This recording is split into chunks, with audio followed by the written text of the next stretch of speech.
So thanks for joining our presentation. We're going to be talking about our project to transform land records management for Canadian County, Oklahoma.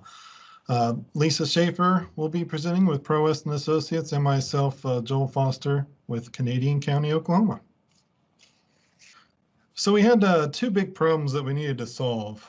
First was that we needed to replace these Mylar maps. I have an example here with a digital solution. They're time intensive to maintain by hand, although they're very well made.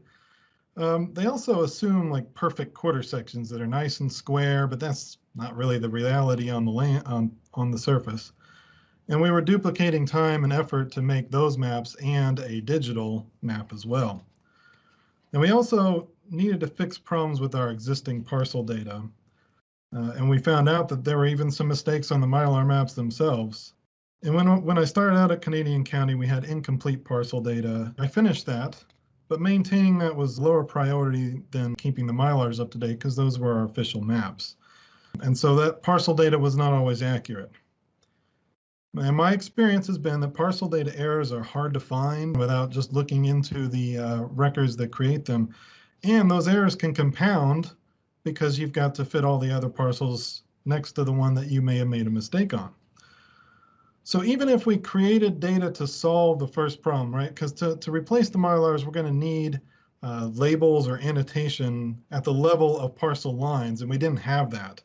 Well, even if we solved the first problem of the Mylar maps, we were going to have to fix our data or they wouldn't be very good. And then after all that, we would have to maintain this new digital data, and we want to do that as easily as possible. So it was time for an upgrade. What if we could do one project that would solve all of them? Originally, I was looking at this problem in the order of replacing the Mylars and then redrawing data, and they were kind of separate in my mind. But both of those projects are going to be long-term projects. They're going to take a long time. And as I said before, if we don't fix the data, the Mylar replacement map isn't going to be very good. So what if we just combine them in one project, and if we do it all in the parcel fabric, then we are creating that digital data that we need to replace the Mylar maps. So we set out redrawing the data in parcel fabric on our own, and my estimation was that it was going to take about 4 or 5 years if I worked on nothing else. Now, we partnered with ProWest because there was some money that was set aside for a canceled project, and that saved us a lot of time. And there were some bonuses to doing this project, including, calculating new attributes that we didn't have before, like the square footage of each parcel as determined by the COGO on the records. We now have a deed for every parcel. Before, on especially older parcels, it wasn't known what book and page created that. And it will be easier for the folks that are processing deeds to do that work. There was some data collection that had to be done that made this project possible. We got digital copies of all the instruments filed with the county clerk, and we didn't have that before. Now, it's not searchable by anything but the document number, but it's still a lot better than having to go get hard copies. And that was a separate project, but it made this project possible because now we can look up all the old deeds that created parcels that still exist, like the example I'm showing on this slide. We also got highway plans from the Department of Transportation. It's something we probably should have had, but it just hadn't been done yet. And then we also did a project on the side to update our PLSS corners, which I've shown here on the slide, the ones that we got from that. And so any PLSS corner has to have a record that's filed with the state by the surveyor who found it. And there's a field in there for coordinates. They don't have to fill that out, but when they do, we were able to take that and make our PLSS base data a lot more accurate. So this project now, we get an additional bonus of much better accuracy from our PLSS data. And now Lisa's going to talk about some of the implementation that we did with ProWest.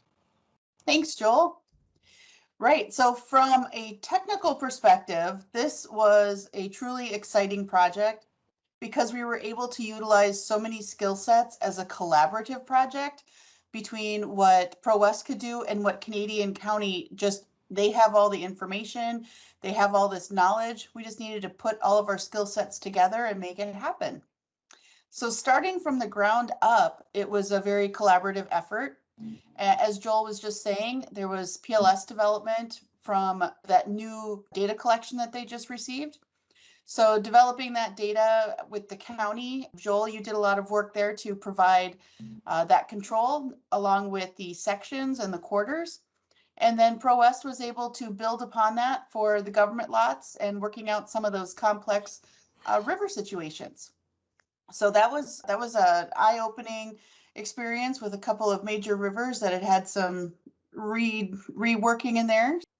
And then continuing on from the PLS to land record data work was also collaborative on many fronts. First off, that we were importing some of that parcel data that the county had already started. So they had already been working in that parcel fabric. They had worked in the first PLS, and then after the data collection, then we were needing to bring that existing data onto the newly developed PLS. So we got to do some of the work back and forth there between what Joel and his staff had already accomplished and the new PLS that was developed.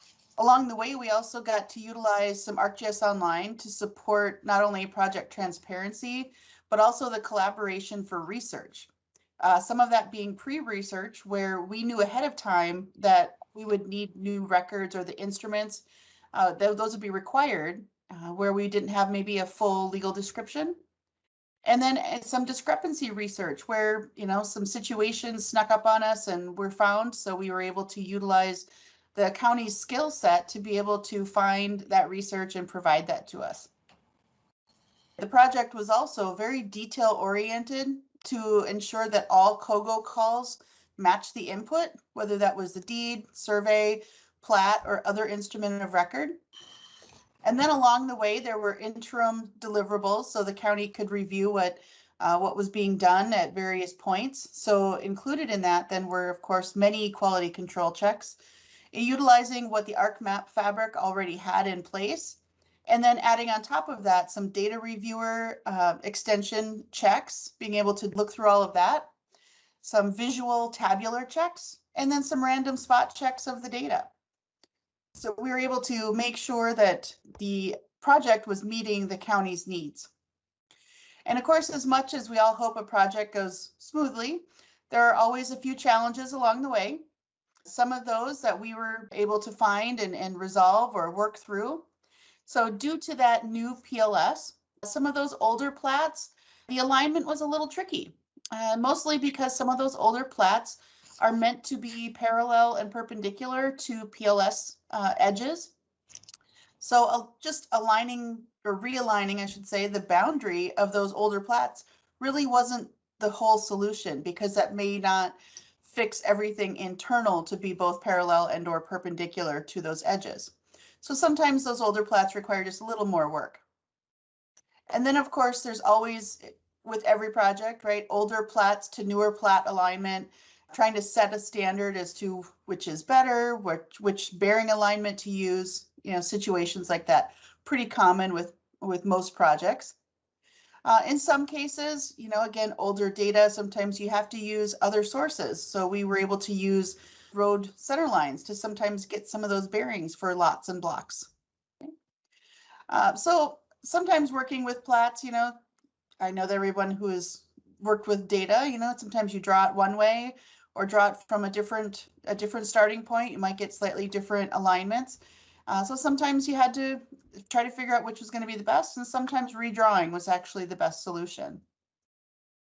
The main solution here was really that it was a collaboration with the county to discuss those situations, work out those standards for development, document those so everyone who worked on the project knew exactly what the hierarchies were and what the standards were meant to be going forward.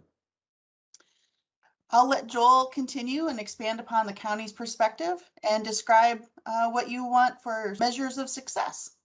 All right, so our goals for the project were obviously to solve the problems that I first mentioned, but specifically for the data, what we wanted it to do was reflect what was on record as best as possible. It has that digital data that we need to be able to replace those Mylar maps. We need to be able to adjust it because we got that new PLSS data, but we'll certainly be looking for better data, and we want to be able to easily adjust that. And I mentioned, that the easiest or the least amount of editing so that we don't have a lot of attributes to edit and we don't have a lot of extra data or feature classes to edit. And I specifically mentioned that to bring up annotation, and we decided for this project not to do annotation. After speaking with ProWest, my understanding was that annotation eats up a lot of time when it comes to editing. And so far, in what I've been experimenting with, using the regular Maplex labeling engine in ArcGIS Pro is sufficient for what we need. So if we can avoid editing annotation, that would be preferable. Plus, with Parcel Fabric, both in ArcMap and in ArcGIS Pro, creating lines and polygons is all much more seamless than having to do the two separately.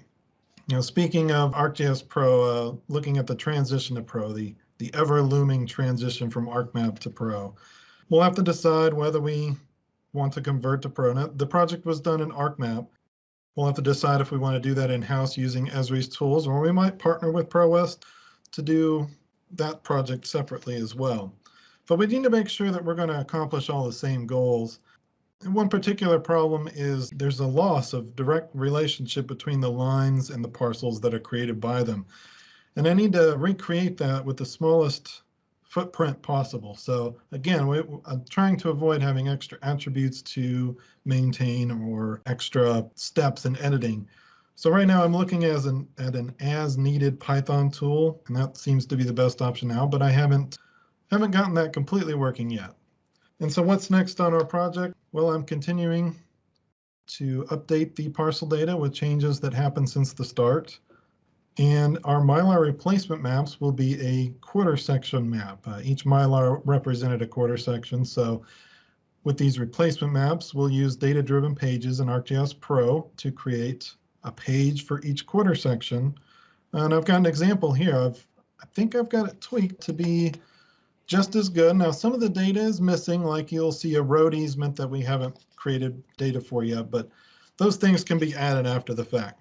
And of course, we want to do all the other stuff that you would do with GIS data, serving out on Enterprise or ArcGIS Online, and all the things that we could have done and are doing with our existing data. We just have much better data to use now.